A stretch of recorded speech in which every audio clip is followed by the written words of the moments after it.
আপোনালোকৰ ঘৰত কিমান পৰিলে পানী চাওঁ 10 লিটাৰ পানী অনলি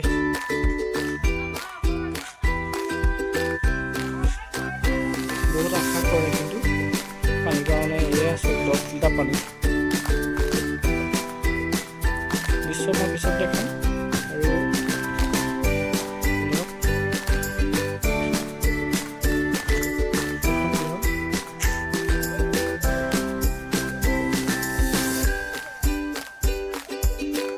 ৱাটাৰ চাপ্লাই মই দেখাম বাৰু পিছত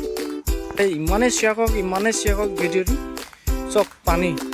কিমান পৰিছে চাপ্লাই পানী কিন্তু মই কোনটো পানী চাপ্লাই দিছে মই তাৰে দৃশ্য আপোনাৰ চাপ্লাই মই দৃশ্য দেখাম কিমান পানী পৰিছে আৰু কিমান এনেই চকে নিশ্চয় 55 লিটাৰকৈ পানী পৰিব লাগে আজি চক ইয়াত কিমান পানী পৰিছে খুব বেছি 10-12 লিটাৰ পানী আপোনালোকে